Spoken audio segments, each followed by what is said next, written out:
Hi అండి, అందరికీ నమస్తే. నేను మీ భవాని. ఇవాళ నేను చూపిస్తున్న రెసిపీ వచ్చి చాలా చాలా మంచి రెసిపీ అనమాట. నిజంగా ఒక్కసారి వండుకుని తిన్నా కూడా మనకి మంచి హెల్త్ బెనిఫిట్స్ అయితే ఉంటాయన్నమాట. ఈ ఆకుకూరలో ఆకుకూర ఏంటంటే పొన్నగంటి ఆకుకూర అండి. పొన్నగంటి ఆకు తినడం వల్ల కంటి చూపు మెరుగుపడుతుంది. అలాగే వంటికి కూడా చాలా చాలా మంచి ఆరోగ్య ప్రయోజనాలు అయితే ఉంటాయండి.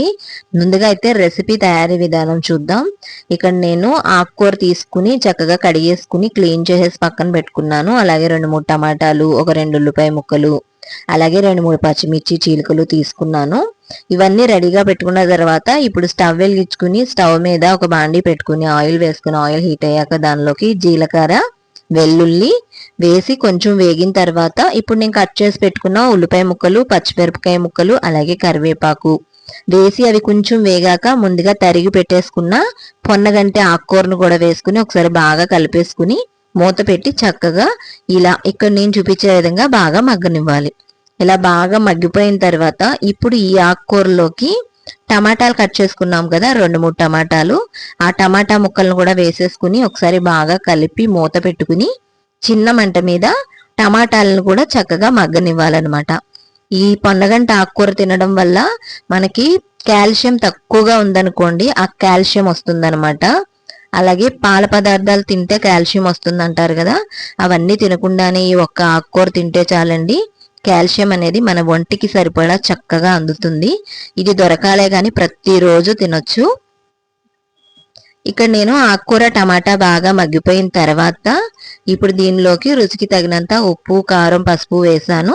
వేసి ఒకసారి బాగా ఆకుకూరతో కలిసేలా కలుపుకుని దీనిలోకి కొద్దిగా రవ్వ పులుపు వేసుకోవాలండి. చింతపండు రసాన్ని కొద్దిగా తీసివేసుకుని అలాగే కర్రీకి తగినంత కొంచెం నీళ్లను కూడా వేసుకోవాలి. వేసుకుని ఇప్పుడు ఒక్కసారి బాగా చింతపండు రసము, వాటరు ఈ ఆకుకూరతో కలిసేలా కలిపేసుకుని మూత పెట్టేసుకుని చిన్న మంట మీద ఉడకనివ్వాలన్నమాట. ఇప్పుడైతే కలిపేసాను కదా, మూత పెట్టేసి ఉడకనిద్దామండి. ఈ ఆకుకూర అయితే చాలా మంచిదండి. ఇది తినడం వల్ల ఏంటంటే మనకి నైట్ పడుకున్నప్పుడు రోజు నిద్ర పట్టక ఇబ్బంది పడుతున్నా, బీపీ ఎక్కువగా ఉండి ఇబ్బంది పడుతున్నా కూడా ఆకుకూర తినడం వల్ల అది కూడా కంట్రోల్ అవుతుందండి.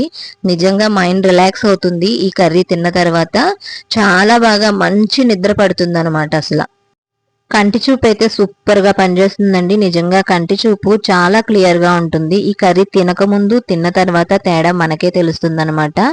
ఇప్పుడు చిన్నపిల్లలకి కంటి చూపు కనబడక పెద్ద పెద్ద భూతద్దాలతో కళ్ళజోళ్ళు కూడా పెట్టుకుంటున్నారు కదా, ఇది ఆకుకూర పిల్లలకి రోజు పెట్టడం వల్ల ఆ కళ్ళజోడిని తీసి పక్కన పెట్టొచ్చు, అంత బాగా కనబడతాయి కళ్ళు.